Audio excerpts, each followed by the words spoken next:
going to be reading chapter 6 of The Hobbit, and it's called Out of the Frying Pan into the Fire. Bilbo had escaped the goblins, but he did not know where he was. He had lost hood, cloak, food, pony, his buttons, and his friends. He wandered on till the sun began to sink westwards behind the mountains. Their shadows fell across Bilbo's path, and he looked back. Then he looked forward and could see before him only ridges and slopes falling towards low lands and plains, glimpsed occasionally between the trees. "Good heavens," he exclaimed, "I seem to have got right to the other side of the misty mountains, right to the edge of the land beyond. Where and oh where can Gandalf and the dwarves have got to? I only hope to goodness they are not still back there in the power of the goblins." He still wandered on, out of the little high valley, over its edge, and down the slopes beyond, but all the while a very uncomfortable thought was growing inside him. He wondered whether he ought not, now he had the magic ring, to go back into the horrible, horrible tunnels and look for his friends. He had just made up his mind that it was his duty, that he must turn back, and very miserable he felt about it when he heard voices. He stopped and listened. It did not sound like goblins, so he crept forward carefully. He was on a stony path, winding downwards, with a rocky wall on the left hand. On the other side, the ground sloped away, and there were dells below. The level of the path overhung with bushes and low trees. In one of these dells under the bushes, people were talking. He crept still nearer, and suddenly he saw, peering between two big boulders, a head with a red hood on it. It was Balin doing lookout. He could have clapped and shouted for joy, but he did not. He had still got the ring on, for fear of meeting something unexpected and unpleasant, and he saw that Balin was looking straight at him without noticing him. "I will give them all a surprise," he thought, as he crawled into the bushes at the edge of the dell. Gandalf was arguing with the dwarves. They were discussing all that had happened to them in the tunnels, and wondering and debating what they were to do now. The dwarves were grumbling, and Gandalf was saying that they could not possibly go on with their journey, leaving Mr. Baggins in the hands of the goblins, without trying to find out if he was alive or dead, and without trying to rescue him. "After all, he is my friend," said the wizard, "and not a bad little chap. I feel responsible for him. I wish to goodness you had not lost him." The dwarves wanted to know why he had ever been brought at all, why he could not stick to his friends and come along with them, and why the wizard had not chosen someone with more sense. "He has been more trouble than use so far," said one. "If we have got to go back now into those abominable tunnels to look for him, then drat him, I say." Gandalf answered angrily, "I brought him, and I don't bring things that are of no use. Either you help me to look for him, or I go and leave you here to get out of the mess as best you can yourselves. If we can only find him again, you will thank me before all is over." "Whatever did you want to go and drop him for, Dory?" "You would have dropped him," said Dory, "if a goblin had suddenly grabbed your legs from behind in the dark, tripped up your feet, and kicked you in the back." "Then why didn't you pick him up again?" "Good heavens, can you ask? Goblins fighting and biting in the dark, everybody falling over bodies and hitting one another. You nearly chopped off my head with the glamdring, and Thorin was stabbing here, there, and everywhere with the orcrist. All of a sudden, you gave one of your blinding flashes, and we saw the goblins running back and yelping. You shouted, 'Follow me, everybody,' and everybody ought to have followed.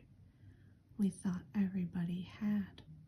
There was no time to count, as you know quite well, till we had dashed through the gate guards, out of the lower door, and helter-skelter down here, and here we are, without a burglar. Confiscate him." "And here's the burglar," said Bilbo, stepping down into the middle of them and slipping off the ring. Bless me, how they jumped. Then they shouted with surprise and delight. Gandalf was as astonished as any of them, but probably more pleased than all the others. He called to Balin and told him what he thought of a lookout man who let people walk right into them like that without warning. It is a fact that Bilbo's reputation went up a very great deal with the dwarves after this. If they had still doubted that he was really a first-class burglar, in spite of Gandalf's words, they doubted no longer. Balin was the most puzzled of all, but everyone said it was a very clever bit of work. Indeed, Bilbo was so pleased with their praise that he just chuckled inside and said nothing whatever about the ring. And when they asked him how he did it, he said, "Oh, just crept along, you know, very carefully and quietly." Well, it is the first time that even a mouse has crept along carefully and quietly under my very nose and not been spotted, said Balin, "and I take off my hood to you," which he did. "Balin, at your service," said he. "Your servant, Mr. Baggins," said Bilbo. Then they wanted to know all about his adventure after they had lost him, and he sat down and told them everything, except about the finding of the ring. Not just now, he thought. They were particularly interested in the riddle competition, and shuddered most appreciatively at his description of Gollum. And then I couldn't think of any other question with him sitting beside me, ended Bilbo. So I said, "What's in my pocket?" And he couldn't guess in 3 goes. So I said, "What about your promise? Show me the way out." But he came at me to kill me, and I ran and fell over, and he missed me in the dark. Then I followed him because I heard him talking to himself. He thought I really knew the way out, and so he was making for it. And then he sat down in the entrance, and I could not get by, so I jumped over him and escaped, and ran down to the gate. "What about the guards?" they asked. "Weren't there any?" "Oh, yes, lots of them, but I dodged 'em. I got stuck in the door, which was only open a crack, and I lost lots of buttons," he said, looking sadly at his torn clothes. "But I squeezed through all right, and here I am." The dwarves looked at him with quite a new respect when he talked about dodging guards, jumping over Gollum, and squeezing through, as if it was not very difficult or very alarming. "What did I tell you?" said Gandalf, laughing. "Mr. Baggins has more about him than you guess." He gave Bilbo a queer look from under his bushy eyebrows as he said this, and the Hobbit wondered if he guessed at the part of his tale that he had left out. Then he had questions of his own to ask, for if Gandalf had explained it all by now to the dwarves, Bilbo had not heard it. He wanted to know how the wizard had turned up again, and where they had all got to now. The wizard, to tell the truth, never minded explaining his cleverness more than once, so now he told Bilbo that both he and Elrond had been well aware of the presence of evil goblins in that part of the mountains, but their main gate used to come out on a different pass, one more easily to travel by, so that they often caught people benighted near their gates. Evidently, people had given up going that way, and the goblins must have opened their new entrance at the top of the pass the dwarves had taken quite recently, because it had been found quite safe up to now. "I must see if I can't find a more or less decent giant to block it up again," said Gandalf, "or soon there will be no getting over the mountains at all."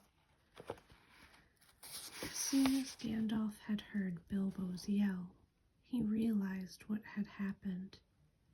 In the flash which killed the goblins that were grabbing him, he had nipped inside the crack, just as it snapped to. He followed after the dwarves and prisoners right to the edge of the great hall, and there he sat down and worked up the best magic he could in the shadows. A very ticklish business it was, he said, touch and go. But of course, Gandalf had made a special study of bewitchments with fire and lights. Even the Hobbit had never forgotten the magic fireworks at old Took's Midsummer Eve parties, as you remember. The rest we all know, except that Gandalf knew all about the back door, as the goblins called the lower gate, where Bilbo lost his buttons. As a matter of fact, it was well known to anybody who was acquainted with this part of the mountains, but it took a wizard to keep his head in the tunnels and guide them in the right direction. They made the gate ages ago, he said, partly for a way of escape if they needed one, partly as a way out into the lands beyond, where they still come in the dark and do great damage. They guard it always, and no one has ever managed to block it up. They will guard it dourly after this, he laughed. All the others laughed too. After all, they had lost a good deal, but they had killed the great goblin and a great many others besides, and they had all escaped, so they might be said to have had the best of it so far. But the wizard called them to their senses. We must be getting on at once, now we are a little rested, he said. They will be out after us in hundreds when night comes on, and already shadows are lengthening. They can smell our footsteps for hours and hours after we have passed. We must be miles on before dusk. There will be a bit of moon if it keeps fine, and that is lucky. Not that they mind the moon much, but it will give us a little light to steer by. Oh yes, he said in answer to more questions from the Hobbit. You lose track of time inside goblin tunnels. Today's Thursday, and it was Monday night or Tuesday morning that we were captured.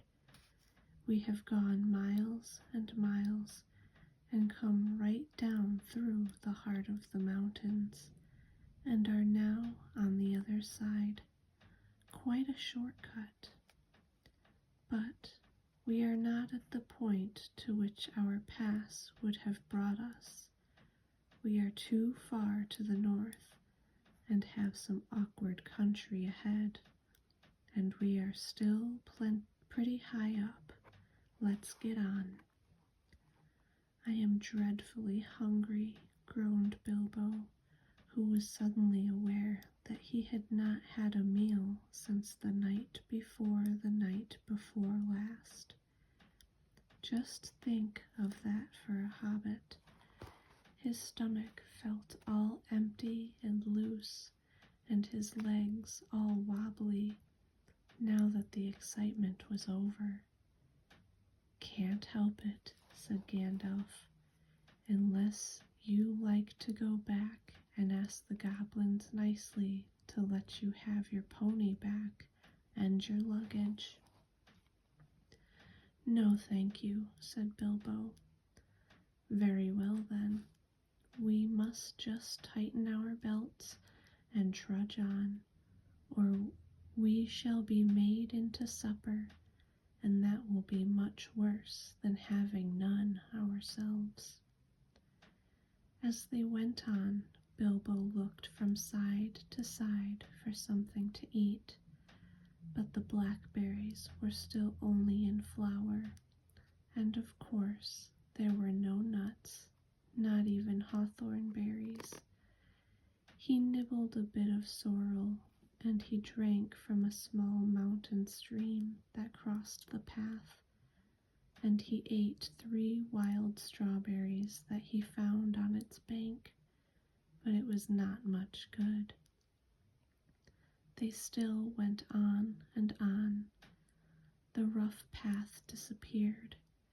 The bushes and the long grasses between the boulders, the patches of rabbit-cropped tuff, the thyme and the sage and the marjoram and the yellow rock roses all vanished, and they found themselves at the top of a wide, steep slope of fallen stones, the remains of a landslide.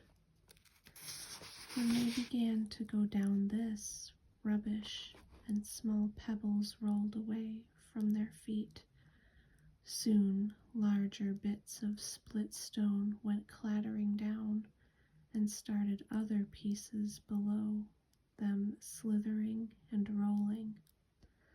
Then lumps of rock were disturbed and bounded off, crashing down with a dust and a noise.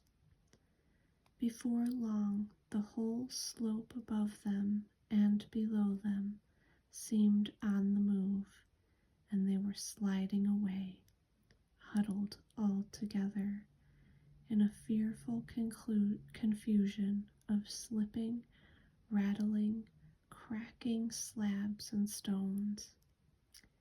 It was the trees at the bottom that saved them. They slid into the edge of a climbing wood of pines that here stood right up the mountain slope from the deeper, darker forests of the valleys below. Some caught hold of the trunks and swung themselves into lower branches. Some, like the little Hobbit, got behind a tree to shelter from the onslaught of the rocks. Soon the danger was over. The slide had stopped, and the last faint crashes could be heard as the largest of the disturbed stones went bounding and spinning among the bracken and the pine roots far below. "Well, that has got us on a bit," said Gandalf, "and even goblins tracking us will have a job to come down here quietly." "I dare say," grumbled Bomber, "but they won't find it difficult to send stones bouncing down on our heads." The dwarves and Bilbo were feeling far from happy, and were rubbing their bruised and damaged legs and feet. "Nonsense. We are going to turn aside here out of the path of the slide. We must be quick. Look at the light." The sun had long gone behind the mountains. Already the shadows were deepening about them, though far away, through the trees and over the black tops of those growing lower down, they could still see the evening lights on the plains beyond. They limped along now as fast as they were able, down the gentle slopes of a pine forest in a slanting path leading steadily southwards. At times, they were pushing through a sea of bracken, with tall fronds rising right above the Hobbit's head. At times, they were marching along, quiet as quiet, over a floor of pine needles. And all the while, the forest gloom got heavier, and the forest silence deeper. There was no wind that evening to bring even a sea sighing into the branches of the trees. "Must we go any further?" asked Bilbo, when it was so dark that he could only just see Thorin's beard wagging beside him, and so quiet that he could hear the dwarves breathing like a loud noise. "My toes are all bruised and bent, and my legs ache, and my stomach is wagging like an empty sack." "A bit further," said Gandalf. After what seemed ages further, they came suddenly to an opening where no trees grew. The moon was up and was shining into the clearing. Somehow it struck all of them as not at all a nice place, although there was nothing wrong to see. All of a sudden they heard a howl away downhill, a long shuddering howl. It was answered by another away to the right and a good deal nearer to them, then by another not far away to the left. It was wolves howling at the moon, wolves gathering together. There were no wolves living near Mr. Baggins's hole at home, but he knew that noise. He had had it described to him often enough in tales. One of his elder cousins on the Took side, who had been a great traveler, used to imitate it to frighten him. To hear it out in the forest under the moon was too much for Bilbo. Even magic rings are not much use against wolves, especially against the evil packs that lived under the shadow of the goblin-infested mountains, over the edge of the wild, on the borders of the unknown. Wolves of that sort of smell keener than goblins, and do not need to see you to catch you. "What shall we do? What shall we do?" he cried. "Escaping goblins to be caught by wolves," he said, and it became a proverb, though we now say, "out of the frying pan into the fire," in the same sort of uncomfortable situations. "Up the trees, quick!" cried Gandalf, and they ran to the trees at the edge of the glade, hunting for those that had branches fairly low, or were slender enough to swarm up. They found them as quick as ever they could, you can guess, and up they went as high as ever they could trust the branches. You would have laughed from a safe distance if you had seen the dwarves sitting up in the trees with their beards dangling down like old gentlemen gone cracked and playing at being boys. Philly and Killy were at the top of a tall larch lake, an enormous Christmas tree. Dory, Nori, Ori, Oin, and Gloin were more comfortable in a huge pine with regular branches sticking out at intervals like the spokes of a wheel. Beaver, Bofer, Bomber, and Thorin were in another. Dwalin and Balin had swarmed up a tall, slender fir with few branches and were trying to find a place to sit in the greenery of the topmost boughs. Gandalf, who was a good deal taller than the others, had found a tree into which they could not climb, a large pine standing at the very edge of the glade. He was quite hidden in its boughs, but you could see his eyes gleaming in the moon as he peeped out. And Bilbo? He could not get into any tree, and was scuttling about from trunk to trunk like a rabbit that has lost its hole and has a dog after it. "You've left the burglar behind again," said Nori to Dory, looking down. I can't be always carrying burglars on my back, said Dory. Down tunnels and up trees. What do you think I am, a porter? He'll be eaten if we don't do something, said Thorin, for there were howls all around them now, getting nearer and nearer. Dory, he called, for Dory was lowest down in the easiest tree. Be quick and give Mr. Baggins a hand up. Dory was really a decent fellow in spite of his grumbling. Poor Bilbo could not reach his hand even when he climbed down to the bottom branch and hung his arm down as far as he ever could. So Dory actually climbed out of the tree, let Bilbo scramble up and stand on his back. Just at that moment, the wolves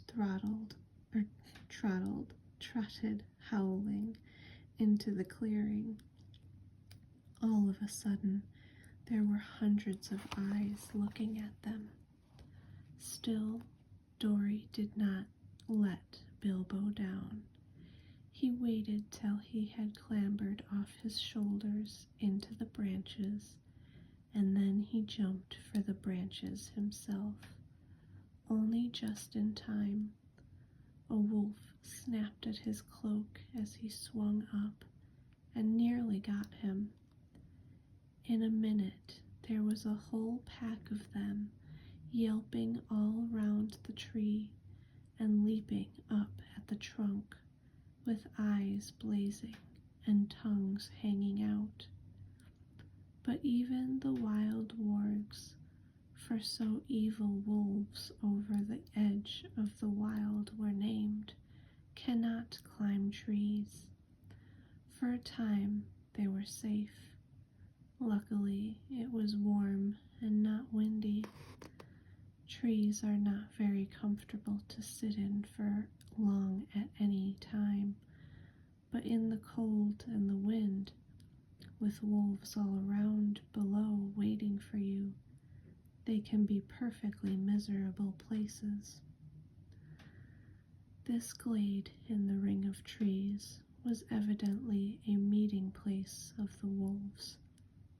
More and more kept coming in.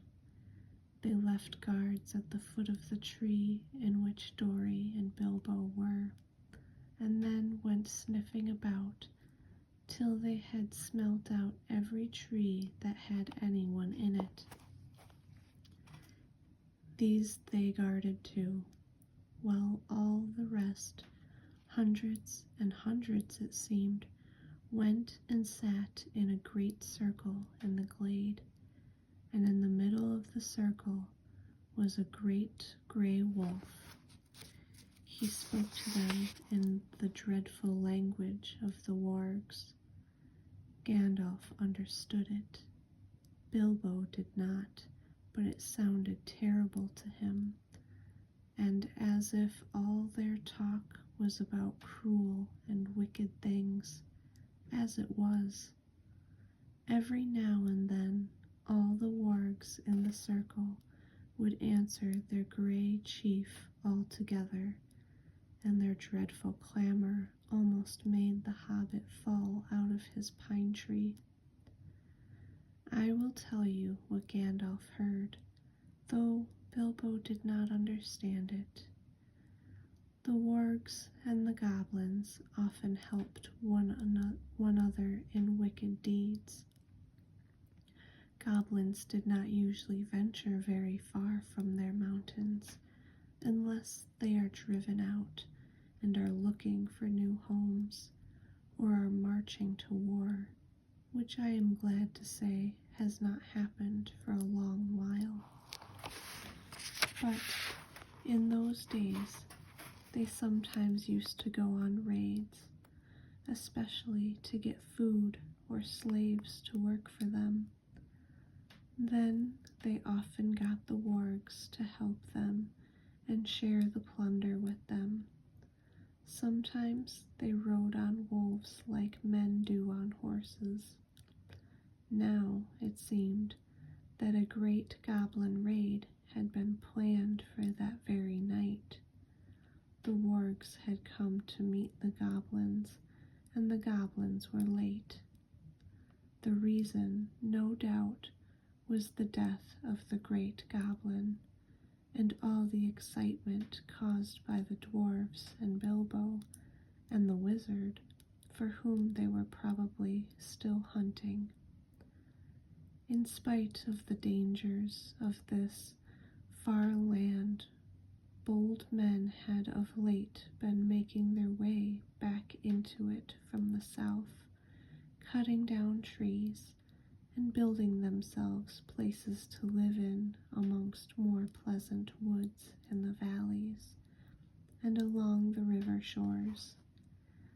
There were many of them, and they were brave and well armed, and even the wargs dared not attack them if they were many together or in the bright day.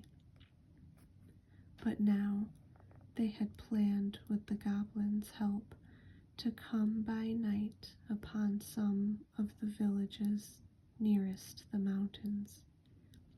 If their plan had been carried out, there would have been none left there next day. All would have been killed except the few the goblins kept from the wolves and carried back as prisoners to their caves.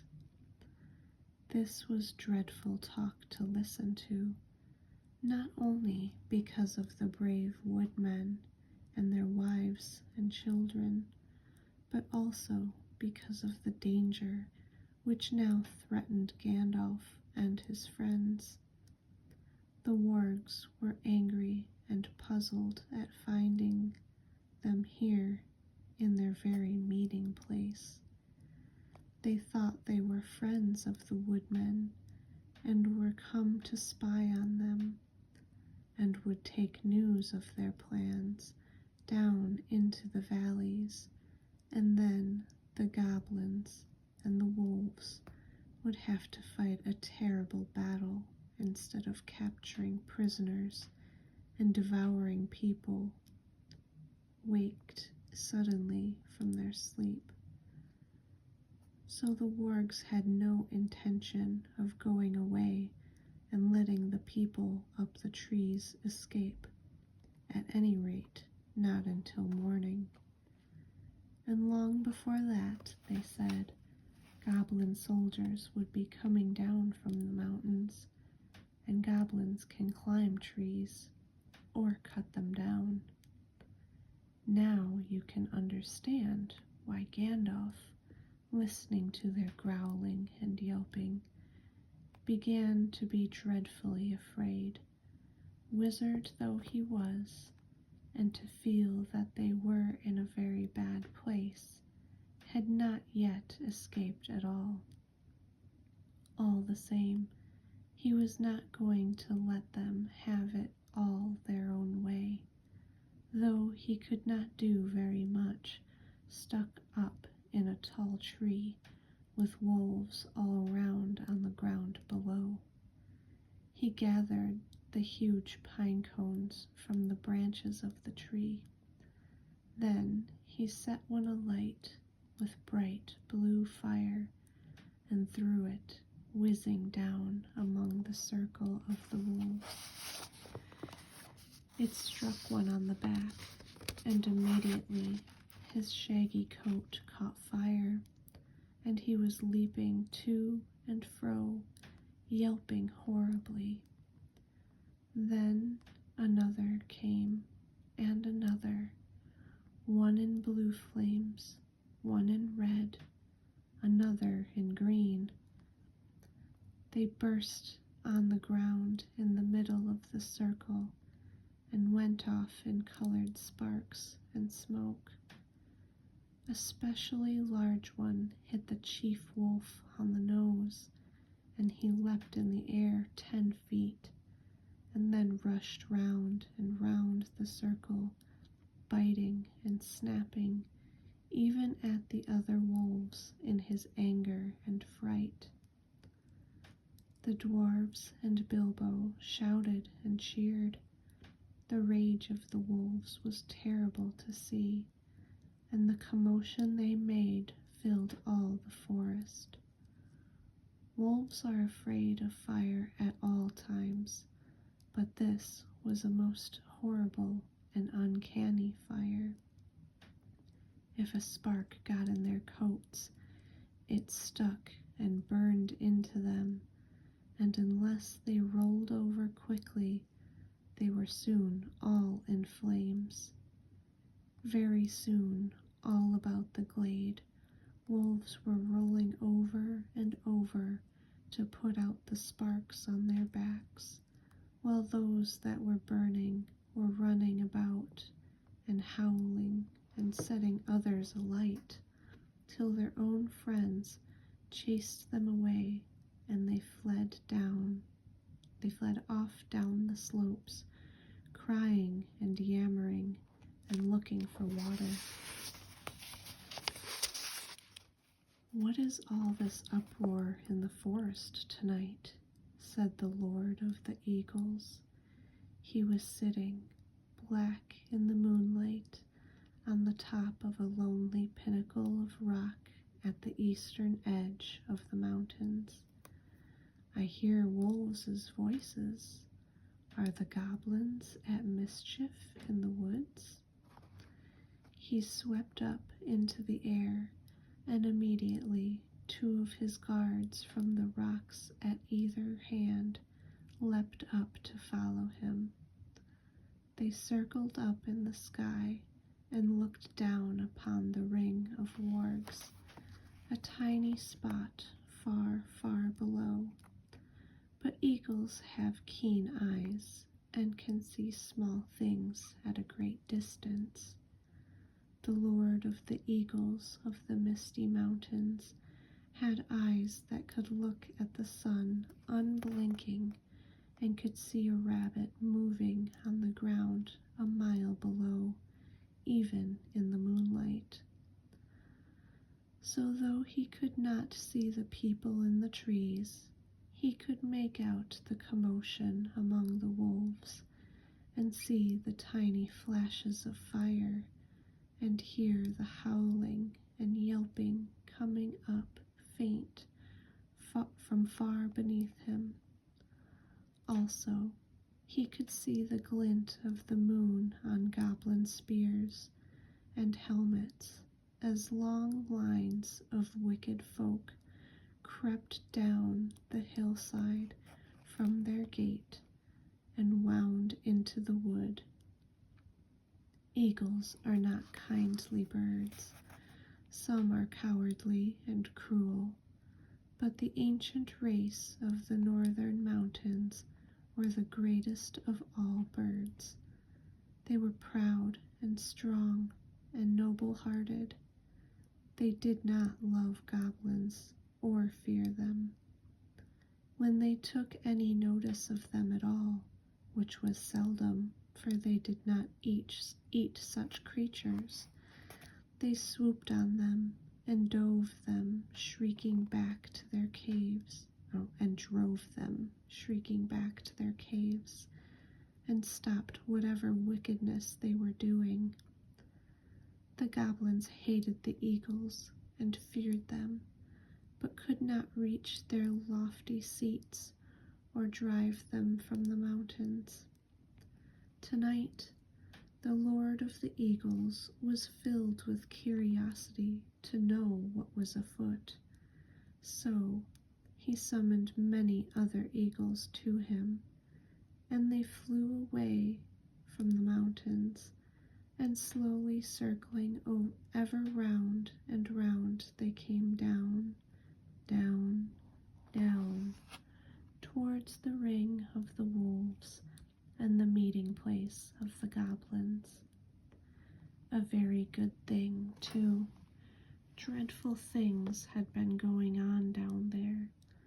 The wolves had caught fire and fled into the forest, had set it alight in several places. It was high summer, and on this eastern side of the mountains there had been little rain for some time. Yellowing bracken, fallen branches, deep piled pine needles, and here and there dead trees were soon in flames. All round the clearing of the wargs fire was leaping, but the wolf guards did not leave the trees. Maddened and angry they were, leaping and howling round the trunks, and cursing the dwarves in their horrible language, with their tongues hanging out, and their eyes shining as red and fierce as the flames. Then, suddenly goblins came running up, yelling. They thought a battle with the woodmen was going on, but they soon learned what had really happened. Some of them actually sat down and laughed. Others waved their spears and clashed their shafts against their shields. Goblins are not afraid of fire, and they soon had a plan which seemed to them most amusing. Some got all the wolves together in a pack. Some stacked fern and brushwood round the tree trunks. Others rushed round and stamped and beat and stamped until nearly all the flames were put out. But they did not put out the fire nearest to the trees where the dwarves were. That fire they fed with leaves and dead branches and bracken. Soon they had a ring of smoke and flame all round the dwarves, a ring which they kept from spreading outwards, but it closed slowly in, till the running fire was licking the fuel piled under the trees. Smoke was in Bilbo's eyes.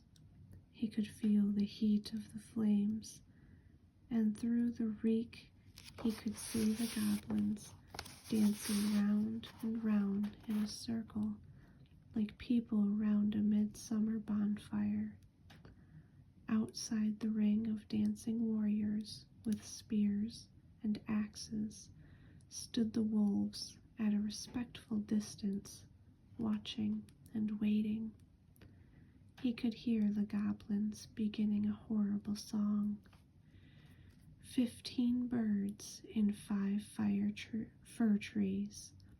Their feathers were fanned in a fiery breeze. But, funny little birds, they had no wings. Oh, what shall we do with the funny little things?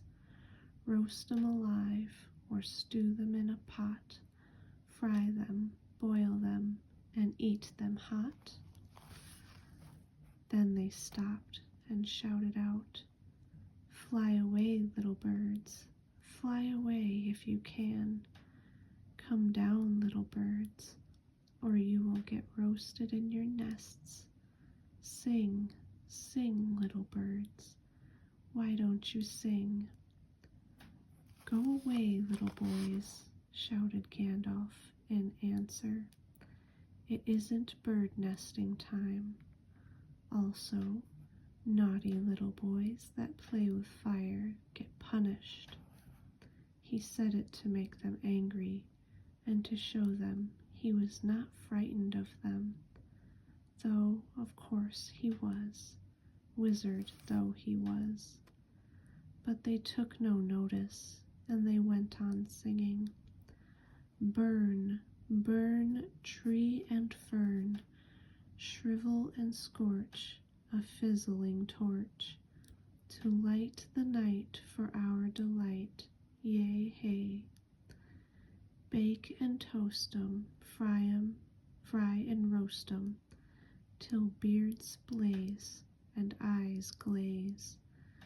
till hair smells and skins crack, fat melts and bones black, in cinders lie beneath the sky, so dwarves shall die, and light the night for our delight. Yea, hey, ye harry hey, yahoy. And with the yahoy, the flames were under Gandalf's tree.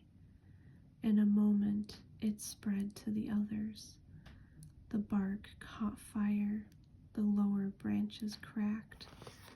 Then Gandalf climbed to the top of his tree. The sudden splendor flashed from his wand like lightning as he got ready to spring down from on high right among the spears of the goblins. That would have been the end of him, though he would probably have killed many of them as he came hurtling down like a thunderbolt. But he never leapt. Just at that moment, the Lord of Eagles swept down from above, seized him in his talons, and was gone. There was a howl of anger and surprise from the goblins. Loud cried the Lord of Eagles, to whom Gandalf had now spoken. Back swept the great birds that were with him, and down they came like huge black shadows. The wolves yammered and gnashed their teeth. The goblins yelled and stamped with rage, and flung their heavy spears in the air in vain. Over them swooped the eagles.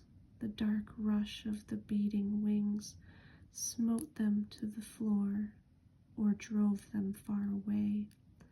Their talons tore at goblin faces. Other birds flew to the treetops and seized the dwarves, who were scrambling up now as far as they ever dared to go. Poor little Bilbo was very near left behind again.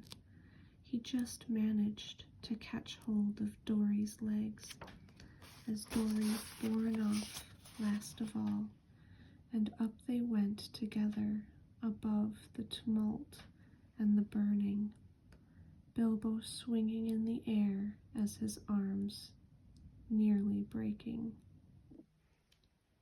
Now, far below, the goblins and the wolves were scattering far and wide in the woods.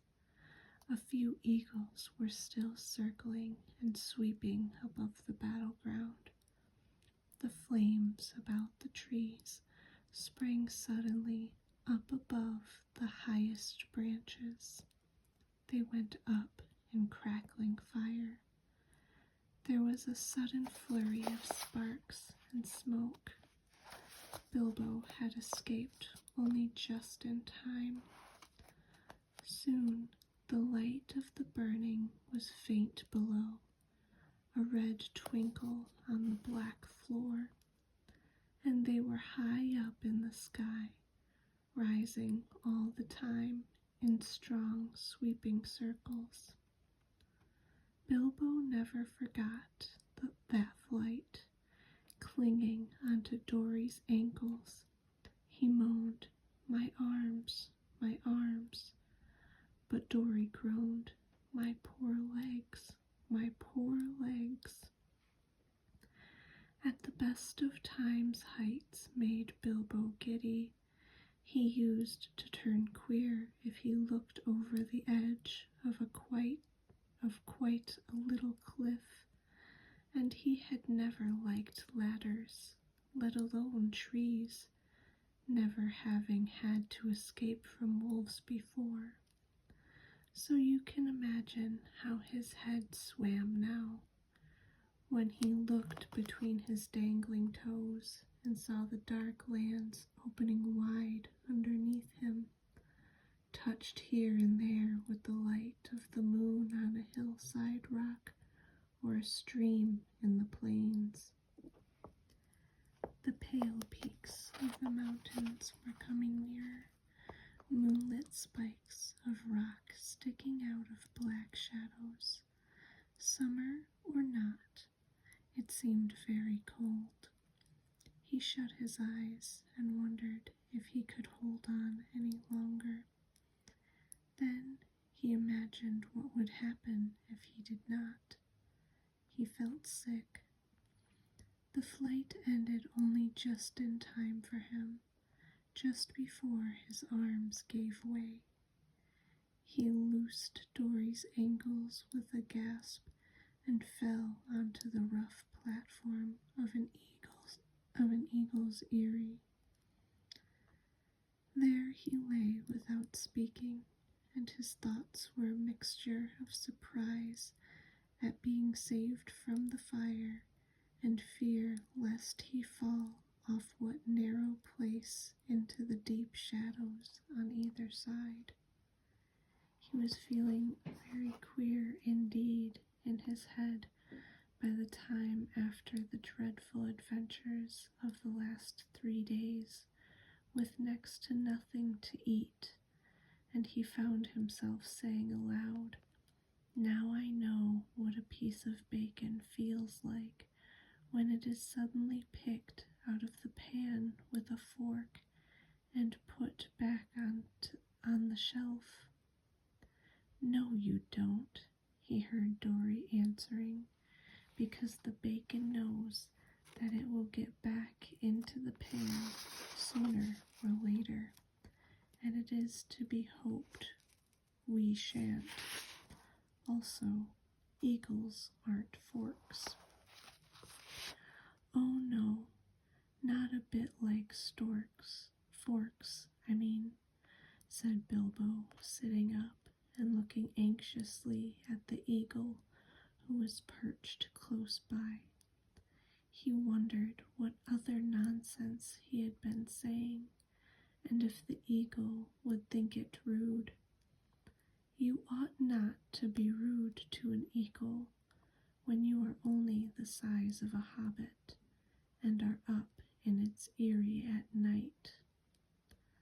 The eagle only sharpened its beak on a stone and trimmed his feathers and took no notice.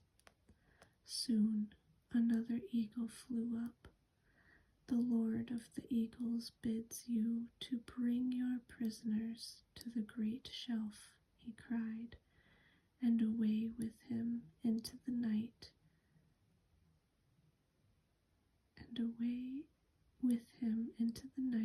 leaving Bilbo all alone. He had just the strength to wonder what the messenger had meant by prisoners, and to begin to think of being torn up for supper like a rabbit when his own turn came. The eagle came back, seized him in his talons by the back of his coat, and swooped off. This time he knew only a short way. Very soon Bilbo was laid down, trembling with fear, on a wide shelf of rock on the mountainside. There was no path down onto it save by flying, and no path down off it except by jumping over a precipice. There he found all the others sitting with their backs to the mountain wall. The Lord of the Eagles also was there, and was speaking to Gandalf. It seems that Bilbo was not going to be eaten after all. The wizard and the Eagle Lord appeared to know one another slightly, and even to be on friendly terms. As a matter of fact, Gandalf, who had often been in the mountains, had once rendered a service to the eagles and healed their lord from an arrow wound. "So, You see, prisoners had meant prisoners rescued from the goblins only, and not captives of the eagles.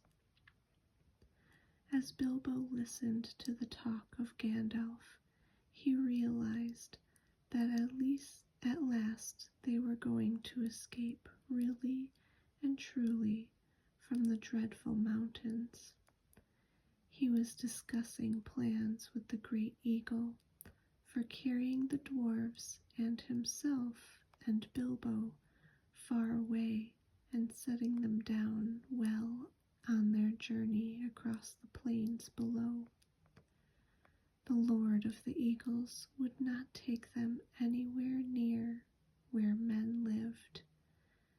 They would shoot at us with their great bows of yew, he said, for they would think we were after their sheep. And at other times they would be right. No, we are glad to cheat the goblins of their sport, and glad to repay our thanks to you, but we will not risk ourselves for dwarves in the southward plains. Very well, said Gandalf. Take us where and as far as you will. We are already deeply obliged to you, but in the meantime we are famished with hunger. I am nearly dead of it, said Bilbo in a weak little voice that nobody heard. That can perhaps be mended, said the Lord of the Eagles. Later on you might have seen a bright fire on the shelf of rock, and the figures of the dwarves round it cooking and making a fine roasting smell. The eagles had brought up dry boughs for fuel, and they had brought rabbits, hares, and small sheep. The dwarves managed all the preparations. Bilbo was too weak to help, and anyway, he was not much good at skinning rabbits or cutting up meat, being used to having it delivered by the butcher all ready to cook. Gandalf, too, was lying down after doing his part in setting the fire going, since Oin and Gloin had lost their tinder boxes. Dwarves have never taken to matches even yet. So ended the adventures of the Misty Mountains. Soon Bilbo's stomach was feeling full and comfortable again, and he felt he could sleep contentedly, though really he would have liked a loaf and butter better than bits of meat toasted on sticks. He slept, curled up on the hard rock, more soundly than ever he had done in his feather bed in his own little hole at home. But all night he dreamed of his own house, and wandered in his sleep into his different rooms, looking for something that he could not find, nor remember what it looked like. Alright, you guys, I hope you enjoyed that, and I hope to see you in the next video. Have a good night and sweet dreams. Bye.